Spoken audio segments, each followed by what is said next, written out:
Welcome to Frax Check, your week Frax vibe check. I'm your host, Capital K, and I'm joined by our producer extraordinaire, Sam. What's up, guys? We'll be going straight to the source of truth via checking the chain. But before we jump in, please smash that subscribe button to the Flywheel YouTube channel. It really does help. We are on our march to get our first 10K subs, so please help us get there. And also follow us at Flywheel Fi on Twitter and Telegram. This week, Samuel, this week I call it the same.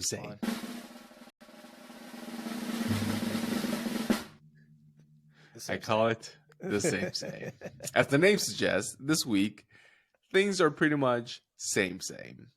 And Frax Check for now will break up into two main sections. First, being product lines, and second, profitability. As the name suggests, for the first section, we're going through some of the Frax products like Frax, the stablecoin, Frax ETH, the second stablecoin, Frax Base Pool, Frax Lend, etc. You get the idea. Then we'll investigate the profitability across these products. But enough about the intros. Let's dive on in. On the next slide, you see that we're going to begin with the product line. And then our first product, the flagship product, the Frax stablecoin. And we see the supply has been holding steady at this Billy mark, but we're up 50 bips, baby. And that translates to about 50 million. So hell yeah. Okay. Yeah. That's pretty good, guys. That's pretty damn good. Okay. We've been hanging around in this 1.018 mark for a long time. And we finally had that little uptick. So I'm quite pumped. Sorry, not 50 million, 5 million. But regardless, things are moving great here. On the next slide, we always got to check the peg. And this week, we are pretty much unchanged, 0.999 all the way to the high of 1.002. We got to go to the market, curve swapping 100 mil easy, and we have an exchange rate of 0.9984. Again, pretty much unchanged from last week, nothing newsworthy. Let's move on to our collateralization percent. So here we have a 92% collateralization percent, which is again unchanged for the past, I don't really know, 5 Frax checks now. And then on the right hand side, we have what we call the decentralized percent. And a month ago, we saw a huge jump, as you guys can see there on the graph. But ever since then, we've been kind of just hovering between, 22, 23, 22. So this week we're down about 1%. So like I said, pretty much unchanged, same. And ideally, we want to see the collateralization percent go back down to the low 80s. And since Dave is not here, he can't have a rebuttal. And then on the decent percent, we want to see that up high to the 30s. And it should get there with more Frax Lend stuff. So anyways, quick summary check here. The health check is good, peg good, curve swap unchanged, collat decent, pretty much all unchanged across the board. Next, we have a Frax Base Pool product, which in my opinion is like liquidity as a service, right, Sam? Like, yes. And that's why I want to cover it here. And we see a TVL increase of only 1.1%, unchanged, same, hence the theme. And then on the volume front, fortunately, we finished the month on the 31st this time for Frax Check. So we kind of came out just perfectly right. And we did 8.9 million in monthly volume this month, which is okay. I mean, it's bad, right? We only used 1.8%. Can we talk about, I believe it's Timeless, right? Timeless Finance? Or sorry, Bunny. You want to talk about Bunny for a bit? Sure. Go ahead. Okay. So there was a tweet actually that came today that I saw in the Frax main chat. And it essentially talks about how Bunny, this new thing that's offered through Timeless, has overtaken the curve volumes. And let me just share that. I'm going to bring it up. Let me bring this up. So the total monthly volumes on Timeless now are about 25 million, I believe is what it was. So let me share this and we can talk about the tweet. Yeah, so here it is. Bunny has overtaken Frax Finance liquidity. Since Bunny launched OLIT incentives last Monday, the Frax USDC pool has processed over $25.75 million of Frax trading volume. This makes Bunny the largest liquidity source for swapping between Frax and other stablecoins. Okay, so over the same period, the Frax pool only saw $12.2 million worth of volume, and the Frax USDC base pool saw $8 million of volume. Combined, that's $21 million of volume. The Curve Frax base pool and then the other Frax 3 pool have close to $1 billion in TVL. Bunny only has $3 million TVL on average, which makes it 380 times more efficient. And Bunny LPs are also earning a higher APR from swap fees. So the Curve pools are getting 0.2 and 0.049% respectively. Bunny LPs are earning 5.71% APR in addition to OLIT rewards as well too. And yeah, so there's more. There's a Dune dashboard and everything. So where they put all this information. And what is Bunny? Is it a DEX or? So it's a part of Timeless. Mm-hmm. Yeah, and I've not looked into Timeless actually yet, but let's go look right now. So maybe they have something here about it. We need to look into it more if they're getting all of the things. But can you guess why? Can you guess why they have all this volume with lack of liquidity?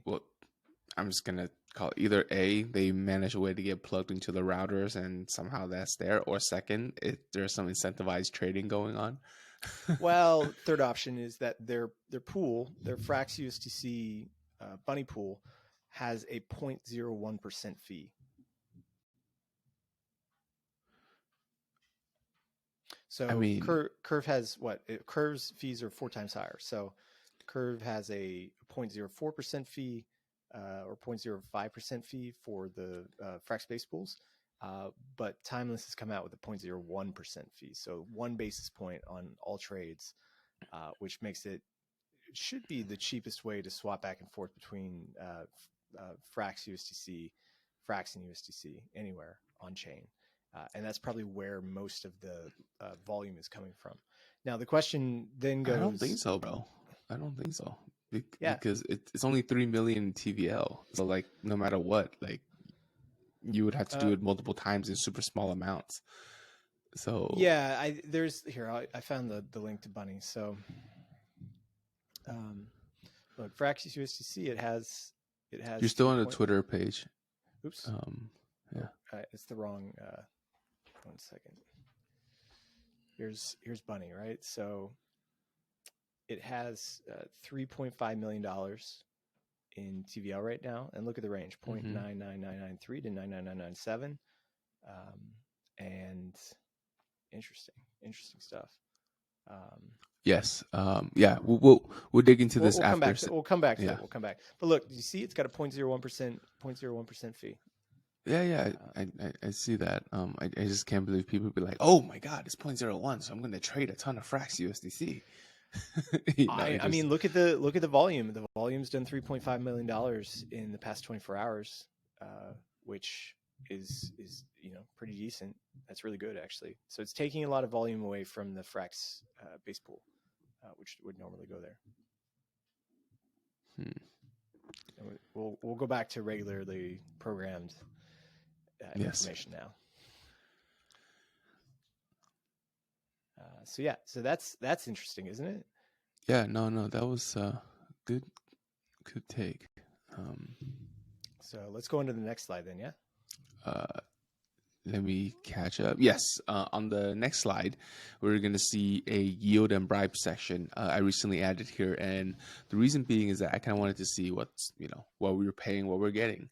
So we're getting 2.52% APR for the week. And I just did some quick and dirty estimation. And you get about 483K of yield for the 14 days of the Vodium epoch. And then conversely, we paid 487K in fees in voting bribe, so it kind of nets out even. But do note that the Frax Finance's protocol on liquidity is not the only liquidity in the Frax base pool. So obviously that those rewards are diluted, but Frax is the only one paying the bribes. So there's that little calculus to think about, but that kind of is the point for Frax to attract other people's liquidity and not just their own. So to that end, we paid basically $1 of bribes, got us $377 of USDC. So pretty good. Pretty damn good in my opinion. But now we march forward to my favorite section of the Frax Check, ladies and gents, and we are at 89% of the 3 pool. Yes. Do the claps, Sam. Do the claps. I gotta bring it up. Yes, we are at 89%. Oh, thank you for all the hard work. Yes, Frax base pool, and dude, look at that graph. It's just there was a very sad point where we just hovered around like the 60s, and then we hovered around the 75s, and then since then we've just kind of been on this upward trend. Hopefully we'll get back to that 100, and hopefully we'll get back. Yeah, I'm just hopeful. We're barely there for like 2 weeks. Yeah, so we'll be there soon. Yes, we will. But what is noteworthy though, Sam, is the base pool only went up by 1%, and the 3 pool actually dropped by a lot more. Interesting. That was what was interesting. It's like the 3 pools TVL drop. I should have wrote down the number, but it was the 3 pool dropping, not the Frax base pool gaining, which I thought was cool. And then on the next slide, we're gonna get to see them all neck to neck with the Frax base pool, the Frax 3 CRV, and the 3 pool, or rather 3 pool then Frax 3 CRV. We're still ahead of Frax 3 CRV, so we're solidly in the lead there, and that's kind of how things are stacking up. But we're getting close, guys. Thanks for being with us week after week here. And then on the next slide, we're going to talk about our meta pools. And here we saw a massive change, not same, different. And we have a 20% gain over the last week. Like, it's like whoever's out there, thank you for listening to the pod and getting out there and getting some of this yield yourself and getting some of this liquidity. We still got a ton left for everybody. So, come on by and make sure you stop by the Flywheel 5 Telegram channel and just chat with us, and we'll get something rolling. And on the next slide, you'll see that I'll cover some yield and bribes that we paid. So for this one, I sorted by TVL just because they're stables, and I figured you want to get in and out quickly. So as you can see here, the highest one is DOLA, but I don't know if everybody wants to jump in there. Some new contenders we have here is the TUSD that got popped out of nowhere, paying you 4.95%. But I also want to highlight the Alchemex USD and the Frax base pool paying 8%. And last week it was paying 9%, and there was 9 million in TVL. So 2 million in TVL just crept right up in there since last week. Hence the drop in APR. And like, Sam, I still don't get this. Who is LPing into the BUSD and GUSD pools where they're paying less than what you would get in the Frax base pool? But isn't it? What's the number underneath? It's like 4%. It's like locked. It's like if you lock it in the VEFXS locker under convex wrapper. Right. So you can still earn 4 to 7% on your BUSD, right? And yeah, but 5 to 8%. You could do the same. You could do the same with like your Frax BP, right? I don't know. So maybe somebody has BUSD and GUSD they don't want to swap out. I don't know. I don't know who these people are, but I'm just very curious as to their rationale. But what is exciting though with this bump in stable TVL, Sam, is we are paying for $1 of bribes. We receive 1,114 non-Frax BPLP token. That's pretty good. That's pretty damn good. That's our first comma.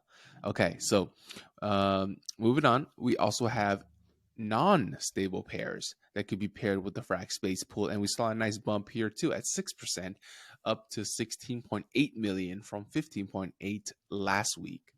And here's some example of this is like, CVX, FXS, Badger base pool, Reserve base pool. And for this category, on the next slide, you'll see that I sorted by APRs instead of TVL, just to kind of make sure you protect yourself here. And the best one is still holding the crown with Alchemix at 63% APR compared to last week, 75. But we have a couple new contender here. We have Ohm Frax base pool, right? What a throwback there, paying 40%. Wow, that's great. That's great. You know what I mean? If anyone wants LP into that, it seems pretty solid. I would be hard pressed to see Ohm like basically having itself again. And the usual suspect, the CVX CRV, and the CVX is paying about 26 to 36%.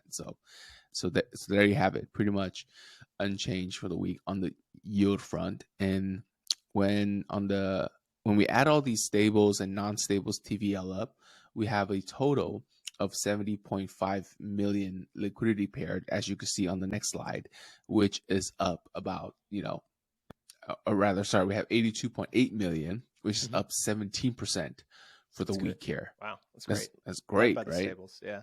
Yeah, obviously led by the stables, but we at one point in time the stables hit 100 mil. So let's just keep that in mind. There's still a long way to go, and we can definitely get there. Yeah, exactly. Quick summary check, mental health check here. The Frax base pool was 495 million, which is 89% of the 3 pool. The meta pool for stable pairs was at 66. The non-stable pairs 16.8, and together we have 82.8 million for this week so far, ending the month of January very strong here. Next segment, we have our Frax ETH. Started by checking the Frax ETH supply. Yes. Oh my god. Yes, look at that verticalness. Hot. That's literally a J curve, right? Actually, it's kind of better than a J curve because there was never that dip. Wow. Wow, 9% on the week. That's 8,000. It's like 8,000 Frax ETH increase. Yeah, exactly. It's crazy. And that is crazy, right? And obviously, as always, I gotta look at where these Frax ETH are hanging out, and we see that the efficiency in this is kind of crazy. How literally 49.6% of them all flood into the SFrax ETH vault.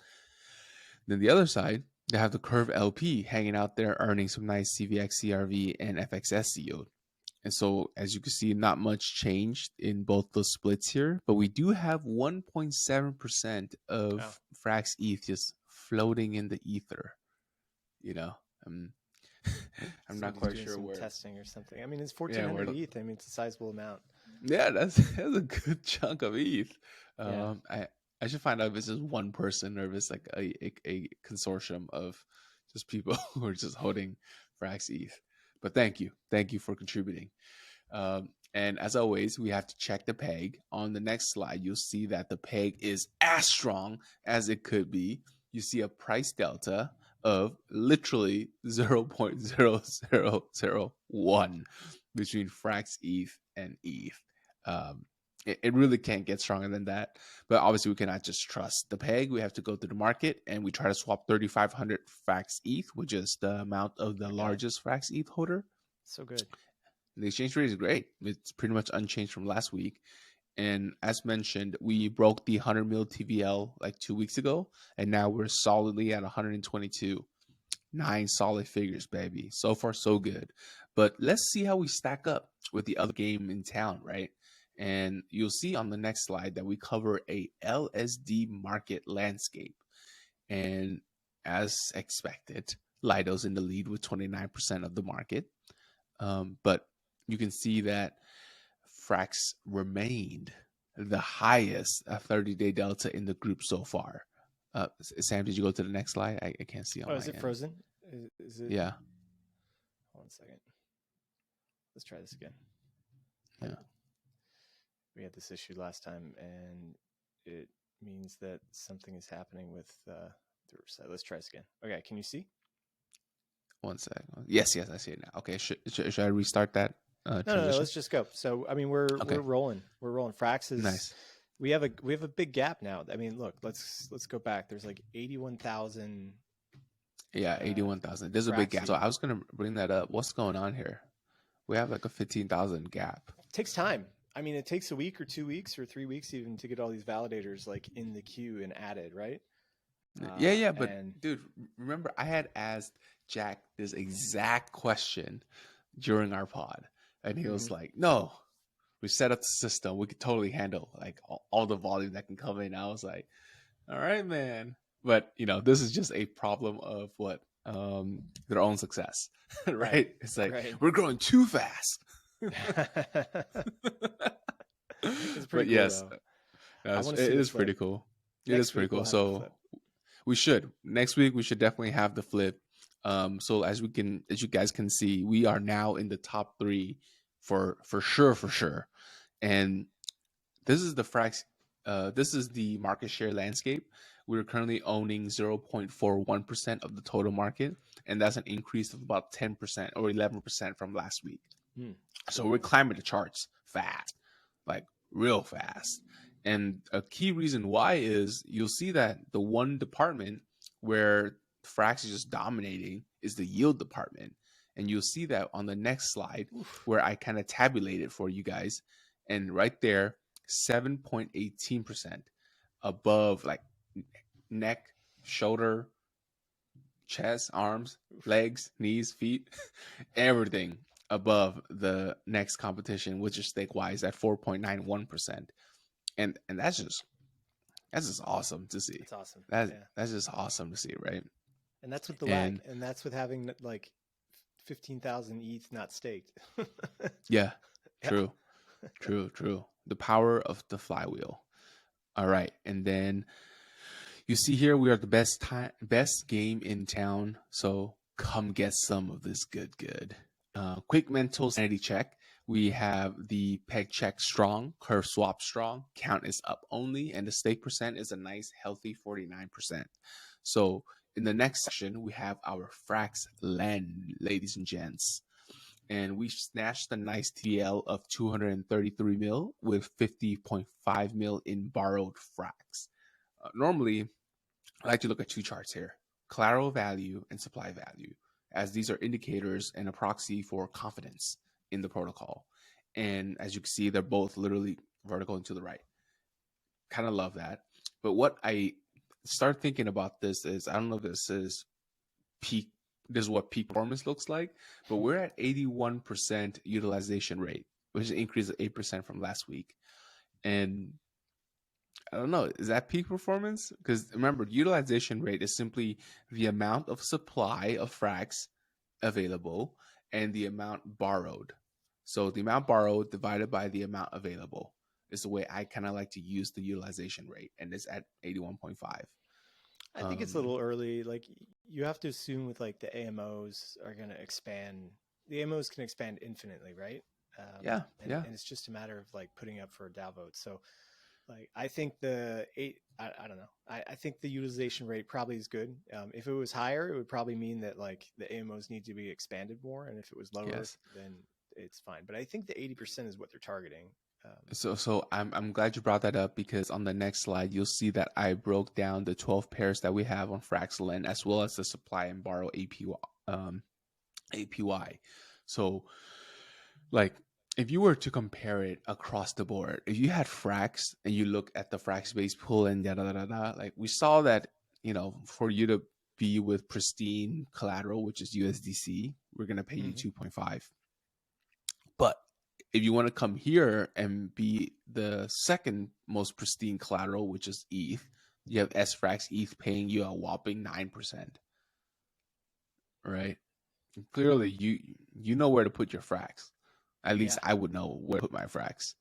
And I'm very surprised to see some great degeneracy with the CRV stuff at 7.4% in supply APY. So whoever out there is leveraging up CRV, nice. I just $100 million worth of CRV. That's so much. Yeah, Yeah. that's so much. And the dude's only borrowing 20 mil Frax. Like he's so responsible, so responsible. Okay, but that's all nice and fun. But we're working on a very cool dashboard for you guys to show like liquidations, like how DeFi Llama does it. So I'm pumped to share that once we kind of build that out ourselves. But the last leg of the DeFi Trinity here is the DEX. So on the next slide, we'll take a look at the Frax swap volume and TVL per DeFi Llama, and we're pretty much hovering at this 65 million mark for the last couple weeks here, and there's a monthly volume of 147.5, which is pretty damn good for a DEX that no one talks about. Well, look, I mean, the volume being more than TVL is good. I mean, that's what great you want, utilization rate. That's what 218% at the end means. I need to start labeling that a bit better. But I this is also the way I think about utilization rate of the liquidity in this pool, and it churned over 218% of the time. But this month has been kind of crazy. So let's take a look at December, right? And in December is pretty much a third, right? That's December. It's pretty much a third. And even if you divide that 218% by a third, you still get 75% ish, which is not bad, in the 70s. Like that's really nice, in my opinion. One quick public service announcement: there's a slight discrepancy between the DeFi Llama's reported TVL and the Frax Facts, because they're missing about like 85 million in the Frax FPI pool that DeFi Llama is just not including into the TVL yet. So just a PSA there. Next, we have our profitability. So Sam, please hit that. And we start with our convex AMOs, or specifically the AMOs. And we see here unchanged, same. The biggest change here, the 8 million, came from the investor AMO, which gained 6, and the curve AMO, which gained a 2 mil, a measly 2 mil. Nice. So not much change. Hey, but on the next slide, we have our first month of the year, and I am sad to report that we are down 540K for the year. Year to date, that's what we're down at so far. And as you can see, our majority of our revenue came from the CRV, which is 940K, and then the bribes is still at a whopping 1.7 million. I did some quick and dirty math, and if CRV were to just, kindly double, we would be A-okay, baby. we would be A-okay. But also Frax would probably also double at that point. So I guess it's still a wash. But anyways, that is our profitability for the month of January so far. Fortunately, it ended perfectly on this Frax Check date for us. And then, so quick summary on the AMO holdings. We have $1.030 billion, which is a small, like 1% change for the week. And profitability for January, we are at a loss. But, February is a short month. Hopefully some Vodium bribes are out of the window. Then we have a nice up month from here. But next, we have our governance roundup. Sam, take us away. All right, let's turn it over. So there's actually a lot up for vote right now. And we're going to talk about everything, because a bunch of stuff is in Snapshot, and a bunch of stuff, well, there's like one thing. Actually, everything's up in Snapshot right now, except for one thing that we're going to talk about. So let me just pull up the proposals page on Snapshot. This one. All right. So let's pull this one up. Okay, so to start out the week, let's go all the way back to active ones. Actually, we can talk about this one because this one failed. This was the implement Frax MUSD pool rage quit function. This would have been the second rage quit to be provided in What's a rage quit? History. Essentially, rage quit is like you take a 10 or 20% loss on your LP and you're able to exit the pool. So the proposal was that apparently MUSD is having some issues. They may be shutting down, or at least they're not going to be. Metastable's not really they're they're having trouble raising capital. There's limited funds. There's market strategy issues, and there's no more MTA rewards. So it still exists, right? The pool is there's no threat to the pool of getting shut down. There's not like this one-time event to allow for them to get out. So that's why it got shut down. And pretty much like everyone voted against it. Like we kind of thought it would, because it's just not needed this time. And even if they, it's just, you know, that liquidity can sit there as long as it's needed. And, you know, it's not going to do anything good or bad. Like, it's not like there's not a bad event that's happening, right? There's not a negative thing that's coming. So next we can go to deploy Frax Ferry for stake Frax ETH to BSC. This probably will pass. It's almost at quorum. So if you haven't voted yet, it has, or C2TP actually hasn't voted for it yet either. So it'll probably come in. Nobody's voted against it. That seems pretty reasonable. So this is actually one, or hold on, before we talk about this one, let's talk about the grant renewal. We're looking pretty good. Only 132 Frax shares is actually voted against. We have quorum, so we're in the positive. And it looks like we're on track to pass. So we still have another 4 days for this thing to run, but looking pretty good. Thank you for the support, everybody. Thank you for the support. Yeah, very, very thankful. We'll come back to this one last, actually. So let's keep going through the active ones. Add STG Frax Base Pool to FraxShare's Gauge Controller. This one also has unanimous voting so far. And same thing for the Clever USD, also unanimous vote, but not enough quorum yet. Metronome MUSD, also getting a gauge. And so the last two things that we're going to talk about are kind of big for the week. Or sorry, and before we get to the last two things, let's go here and talk about a Sentiment Frax lending pool. So Sentiment is an under-collateralized credit protocol on Arbitrum. It sounds like it's close to what Gearbox is doing, right? Where they say that borrowers are confined within a Sentiment account and only have the ability to deploy capital on a subset of Sentiment integrated yield strategies. Like Convex and Balancer. Sounds like a lot of what Gearbox is doing just on Arbitrum. So this is cool. This probably is pretty cool to see if they can provide a gauge controller for Sentiment. Hey man, I'm all about this, us expanding more into Arbitrum. I think we need to secure a strong foothold there. So yes, approved. The only thing I can say about this is that it should follow the formatting guidelines.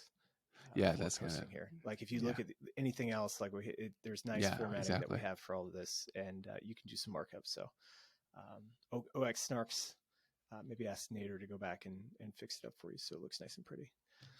Okay, let's go talk about the big. Where is it?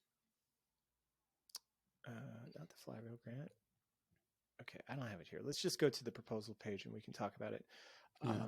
Do you want to talk about Sam's proposal, Sam K's proposal, or do you want to talk about this VLCVX one? Let's start with Sam K. Let's start with Sam K. Okay. So Sam K and Dennis and Nadir have posted this where it aims to describe the Frax ETH base pool and WETH-R program to authorize an allocation of incentives to increase liquidity in AMMs, DAOs, and protocols with an underlying token of Frax ETH.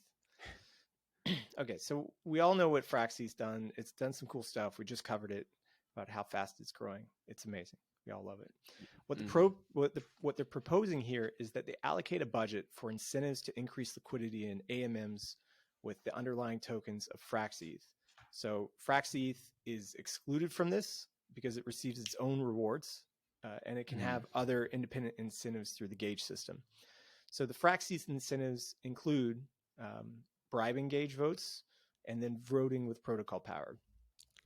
So the Frax core team will spend it, essentially use their convex curve voting to vote for anything with Frax ETH liquidity, proportional to the number of tokens in the liquidity pools. Very similar to how the Frax base pool is going to work. Yeah. And so the budget for this is to use some of the farming rewards from Frax ETH and stake Frax ETH pools up to a maximum of 2.4 million worth of FXS on a biweekly voting budget. and that's pretty cool. So this is essentially turning Frax base pool into the Frax ETH model. Very cool. Wow. Very cool. And as you can see from such a great idea, unanimous voting for, and I doubt anybody's going to vote against it, because this is going to supercharge for all the yields, right?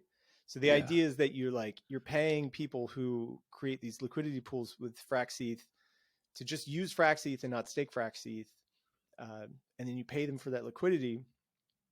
So you try to like drive the flywheel. More Frax ETH comes away from Curve LP. More Frax ETH comes away from stake Frax ETH, and that chart that you show, which shows like the near 50% of the Curve LP versus stake Frax ETH, is going to have, I don't know, hundreds of new entrants in the near future after this pass. Yeah, because like I think Sam is just kind of future proofing himself, right? Because once the withdrawals come out, you won't need the pool that's Frax ETH. Well, hold on, no, that's not true. You will definitely need it, because really, yeah. Why?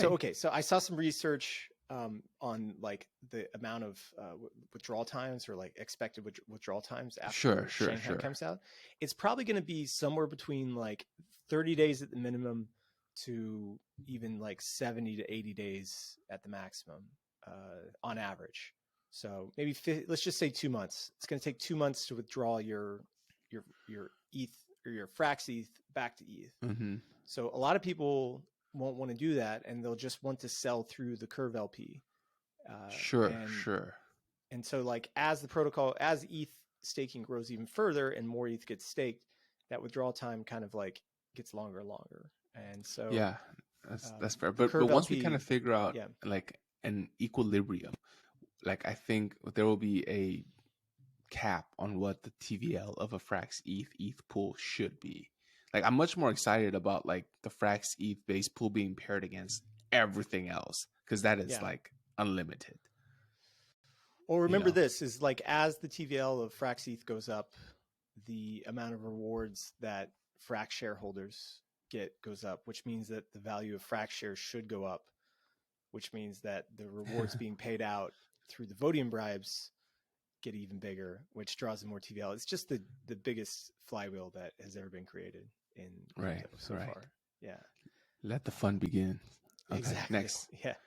Okay. So now we're going to talk about a very, we think this is a very smart way to allocate VLCVX. So let's read this one. This was done by the Clever core team. And the summary is: allocate 300,000 VLCVX votes for Clever USD Frax base pool for the next 6 epochs.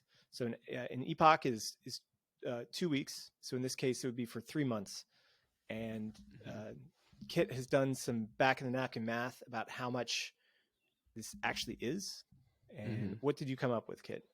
Okay, give me a second. Let me pull it up again. I had it. It was like 30 cents. It was like 30 cents on the dollar, or sorry, 30 cents for every VLCVX, right? It was 5 cents for every VLCVX, and it was for 6 epochs, right? So 30 cents. And so 30 cents of 300K is like 90K. So we're spending like 90K worth of US dollars to purchase Frax shares. It's Frax shares and VLCVX, right? In this, or VLCVX voting incentives.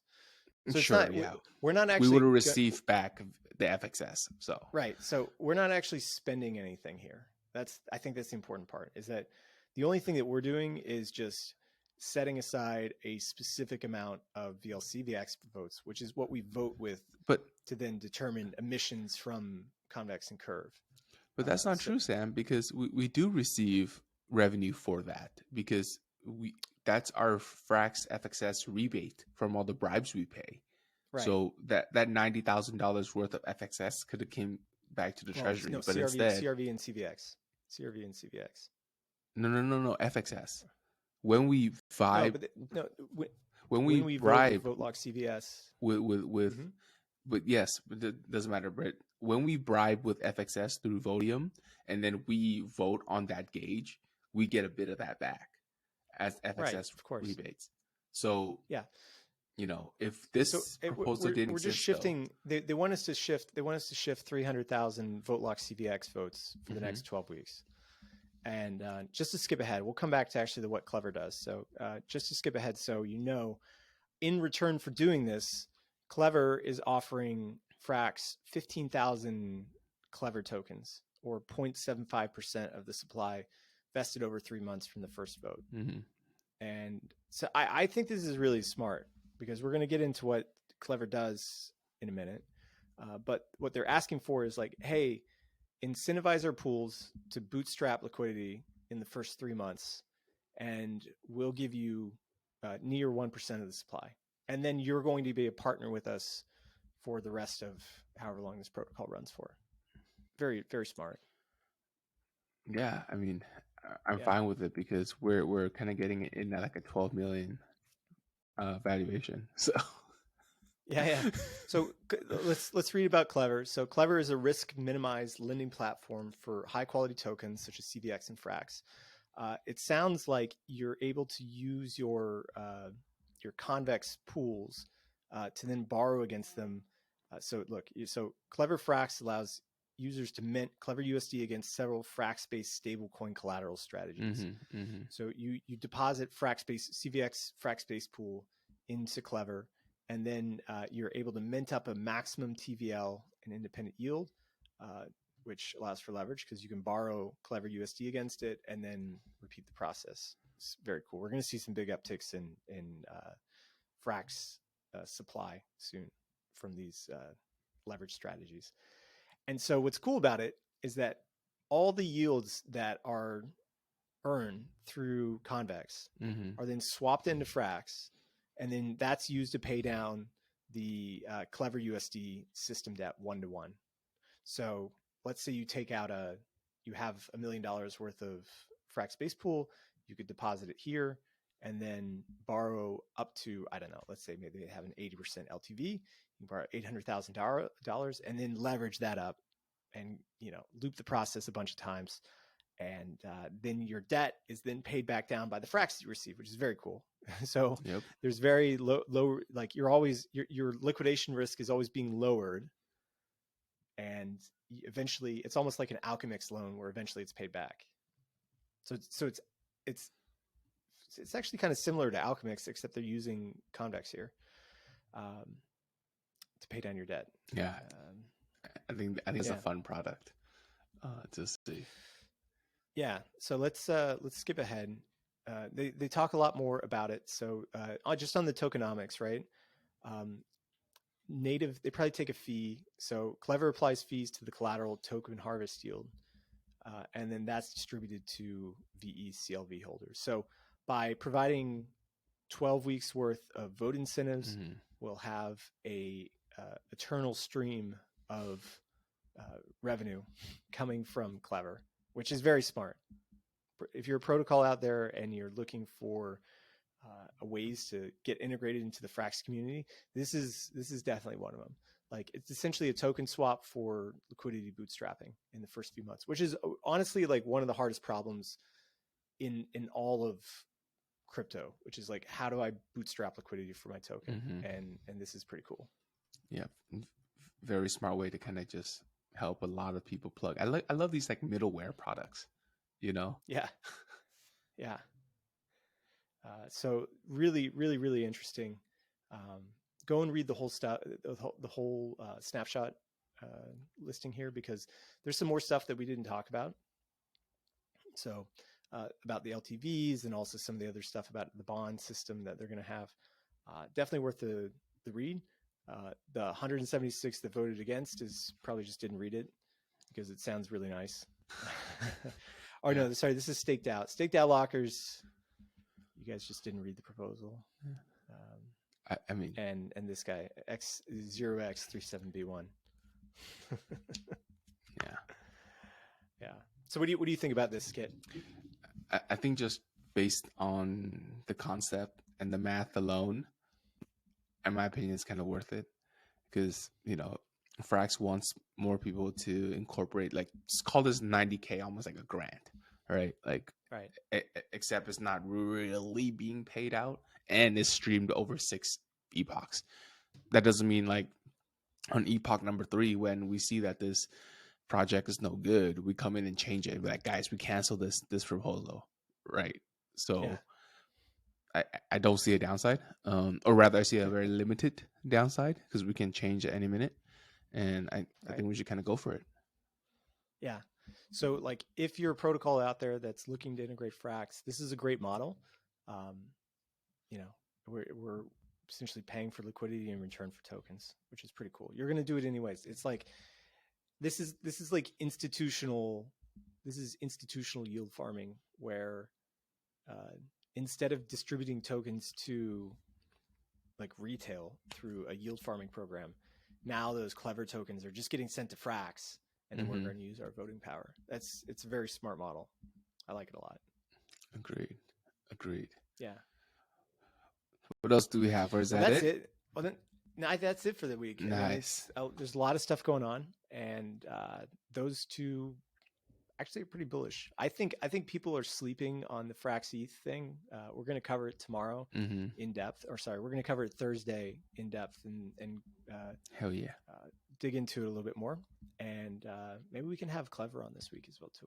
We'll talk to them, because that's a really interesting proposal, and I'd like to hear more about that. Maybe they can come on the next Frax Check to talk once their proposal is passed. So I think that wraps it up. Unless you have anything else, Kiet, this was the same. This is the same for me. I mean, there was a couple good news in the week. I'm not gonna say. I mean, there was definitely good news on the meta pool front, so I was happy there. Yeah. And you know what's kind of weird though, Sam? Like we've become so desensitized to the success of Frax ETH that we're just like, oh, okay, it's same. Another 9% gain. At least that's how I felt. I was like, I expected it to be up, and it was up. So I was like, all right, moving on. I just see it as like we're doing testing right now of how the whole system should work, and that like post Shanghai is like when things actually start to matter, because then you can start to see withdrawals from Lido. Like how much does Lido actually lose post Shanghai, and how much of that flows into Frax? I think that's the biggest question which has to be answered for this year, is what sort of dominance can Frax have? Like, is the Lido model the best? Do people trust? Do people care about yields more than anything else, bro? And I don't know, big questions to ask. You brought up a really good thing, and I was just thinking about that earlier this morning while I was on the porcelain throne, and I was like, what Frax needs to do right now before Shanghai is to get this Frax BP thing up and have as much incentive blown towards a step Frax ETH pool as much liquidity incentivized as possible into this pool, because that's a lot of liquidity that wants to withdraw out of Steph, right? Even if they weren't to put into Frax ETH, they want to get out and get into ETH, right? And then by having that kind of availability already, getting that stickiness in people's mind, and people just park their Frax ETH Steph in there, I think it's just a great way for us to have a beachhead into taking on Steth's market share. Yeah. And I wonder if I don't know. I think it's going to be interesting how things go, and hopefully it can bring some liquidity into Curve as well too, into the Frax ETH pools. But we'll see. We'll see if it's a good model once it passes. Agreement. Well, this has been a phenomenal Frax Check. Thank you for joining us as we wrap up the very first month of 2023, and we'll be here every week. And as mentioned, our Substack has been, the Flywheel output is outputting a ton of content every day. We have something new for you guys, so please go to our Substack and subscribe. And as always, also smash that like and subscribe button on YouTube and leave a comment. We want to talk to you. Join the conversation at Flywheel Fi on Twitter and Telegram. And if you want to talk to me, I'm at 0x_K. And I'm at traders_insight. And just before we leave, I want to give a shout out to what's this guy's name? Let me pull this up. So let's give a big shout out to Ravello Intel for watching the entirety of all last week's Frax Check and posting up some amazing comments about it. So yes, thank you so much, and keep up the good work. Thank you, sir. That was pretty awesome. That was pretty Yeah, awesome. I was so happy to see that. And Frax Check is my pride and joy. So I'm very happy to see that somebody is taking notes. You know. Thank you. Good shout out, Sam. Good shout out. All right, you ready? Yes, I am ready. Peace. Peace.